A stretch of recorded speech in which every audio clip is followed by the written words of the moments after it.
The airport hummed like a restless heart. Lillian adjusted Henry's collar, her hands steady but her eyes distant. "Feels colder today," she whispered. "Maybe it's just the air," he replied, though he knew it wasn't. The attendant's stare lingered too long. People kept scrolling, sipping, pretending. Respect, it seemed, had an expiration date. Her smile slipped before her words did. "Can I see your tickets again?" Ms. Carter's tone was wrapped in velvet, but her eyes said something's wrong here. Henry handed them over, steady. Lillian looked down, pretending not to feel small. The crowd sensed it too. Discomfort dressed as order, silence dressed as approval. ChatGPT Henry's voice barely rose above a whisper. "We've done nothing wrong." The sentence didn't seek permission, it demanded acknowledgement. Lillian's hand trembled under his, her calm a quiet rebellion. Ms. Carter adjusted her badge, eyes avoiding theirs. Around them, travelers stared at phones, pretending to scroll through indifference. Silence became the crowd's safest choice. "Sir," Carter began, her tone mechanical. "We have procedures." "Procedures don't look like this," Henry said, measured but heavy. A pause, so thick it could be heard. Lillian's voice entered softly. "We've followed every rule, smiled through every glance, apologized for nothing we did. Why does that never count?" Carter's throat tightened, but she forced a smile anyway. It cracked at the corner. A mother nearby pulled her child closer. A man cleared his throat but said nothing. Even the air conditioner hummed louder to fill the space. Narration slipped in quietly. Racism rarely screams. Sometimes it just stands there, uniform pressed, eyes cold, waiting for you to give up first. Henry looked at Carter once more, not with anger but disappointment. "We'll wait right here," he said simply, "because dignity doesn't move for disrespect." Carter blinked, searching for authority in her silence, and found none. The sound of the plane's intercom hums faintly in the background. Passengers watch, unsure, uneasy. Ms. Carter's voice, clipped and official, slices through the quiet. "Security, please escort them out." Her tone is rehearsed authority, not anger, just the kind that hides it well. Henry's hand tightens around his wife's trembling fingers. Lillian doesn't speak. Not yet. Ava stands behind them, still. Her heart beats in her ears, not from fear, but something sharper. She doesn't raise her voice. She simply lifts her phone. The camera lens reflects Carter's badge. A tiny red dot blinks. "Recording." "Miss," Carter says, noticing. "Put that down." Ava's reply comes soft, too calm for the chaos in the air. "I think we both know I shouldn't." Silence. The kind that fills a whole cabin. Carter hesitates. Her smile strains. "You don't understand the situation." "Oh, I do," Ava interrupts, her words barely above a whisper. "You just don't like when someone else sees it." The passengers shift. One coughs, another looks away. The balance tilts quietly. Ava steps closer, steady, her phone unmoving. Let's see who really needs to step aside. Carter's voice falters, her authority cracking beneath the weight of one whisper. The flight feels colder now. Nobody speaks. The camera keeps rolling. And for the first time, the truth begins to breathe.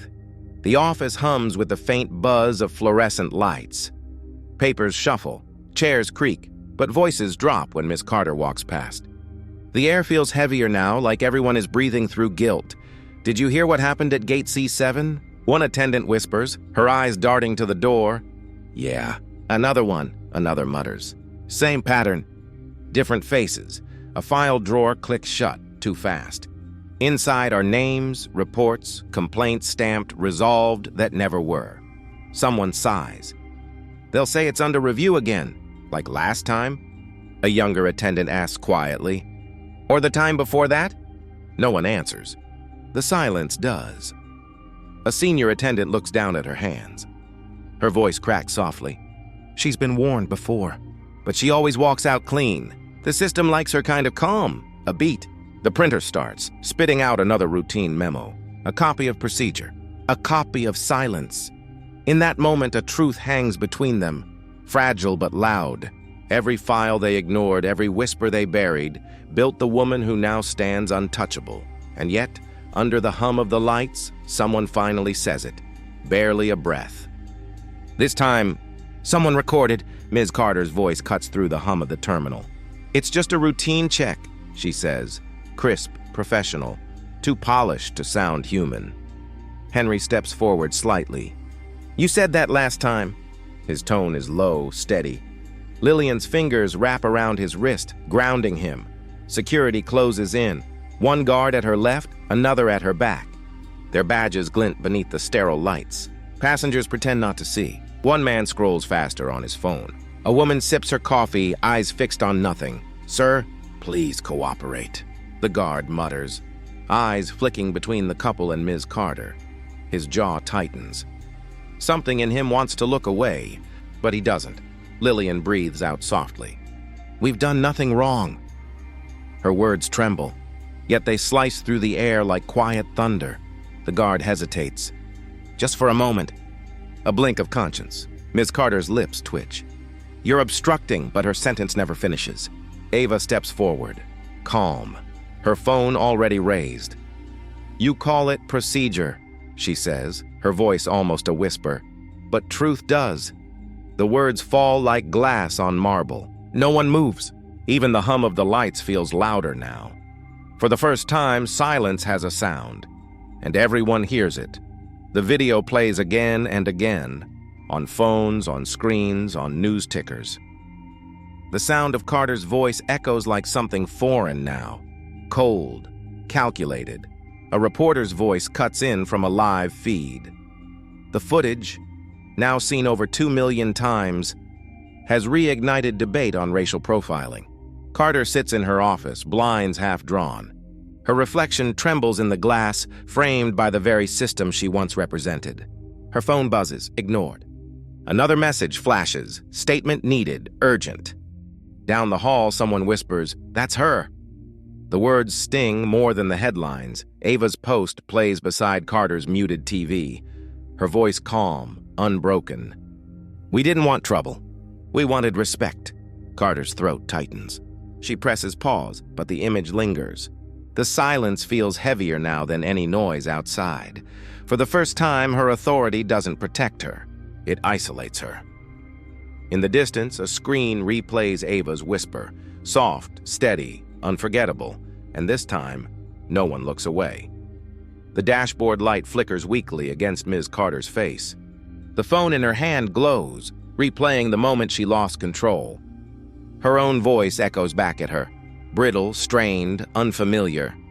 "Ma'am, please step aside," she hears herself say. Only now it sounds cruel, hollow. She scrolls. Headline after headline. Airline faces backlash. Racial bias exposed. Her name sits beneath them like a shadow she can't turn away from. Her fingers tremble. "I didn't mean," she whispers to no one, to herself. The rearview mirror catches her eyes, red, distant, small. Every denial she rehearsed for years now plays like a lie she believed. Notifications keep lighting up her phone. Statements from the company. Apologies drafted by lawyers. But none of them sound like truth. Somewhere across town, Ava's calm voice plays on another screen. "We didn't raise our voices. We raised the truth," Carter exhales shakily. Her reflection blurs in the tears she refuses to let fall. For the first time, she doesn't look like authority. She looks like consequence. And in the silence that follows, she finally stops the video. But the guilt keeps playing. The room is too quiet. The kind of silence that carries memory. Cameras flash softly, capturing faces that no longer hide behind procedure. Ms. Carter sits straight, her hands folded too tightly, knuckles pale. That same posture once commanded respect. Now it feels like a shield against truth. Across from her, Ava stands. Her voice doesn't rise. It doesn't need to. "My parents taught me dignity isn't weakness," she says slowly, eyes steady. But silence can be. The words hang in the air, slicing through years of buried reports and polite excuses. Lillian's hand brushes Henry's. Neither speaks, but the tremor in their breath says enough. This time they're being heard. Carter clears her throat, trying to sound composed. "I was just following procedure," she mutters, the line brittle, rehearsed too many times. Ava tilts her head slightly, her tone calm yet unflinching. Procedure doesn't humiliate people. People do. Whispers ripple through the room. Board members exchange glances, the kind that mean history is shifting in real time. Carter's composure falters. Her voice, once sharp and certain, now barely holds. I didn't... She stops herself, but it's too late. The crack in her tone is louder than confession. Ava doesn't move closer. She just stands, a quiet, resolute. The cameras find her parents' faces. For the first time, their silence feels powerful, not forced. One tear slips down Lillian's cheek. Not from pain, but release. The kind that comes when truth finally breathes. And in that stillness, the room itself seems to bow, acknowledging that dignity had always spoken louder than power ever could. Ava slides a neat stack of printed emails across the table. The paper lands softly, but the sound cuts through the room like glass breaking. Carter's eyes flick down, scanning subject lines she thought were buried. Complaints, ignored messages, timestamps that won't lie. For a moment, no one breathes. Screens flicker. The board members shift in their seats, their practiced calm starting to tremble under the weight of exposure.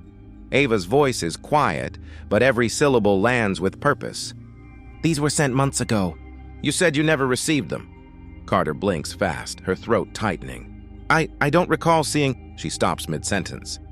The paper in front of her says otherwise.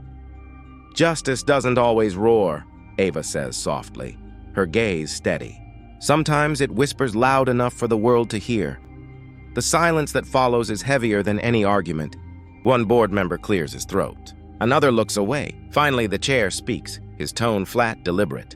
Ms. Carter, you're suspended pending investigation. No one claps. No one smirks. Just stillness, the sound of truth landing. Carter lowers her gaze, her hands trembling as the cameras record every second of her quiet undoing. And in that breathless pause, justice doesn't celebrate. It simply arrives. Calm and complete. Carter sits alone, the room dim and still.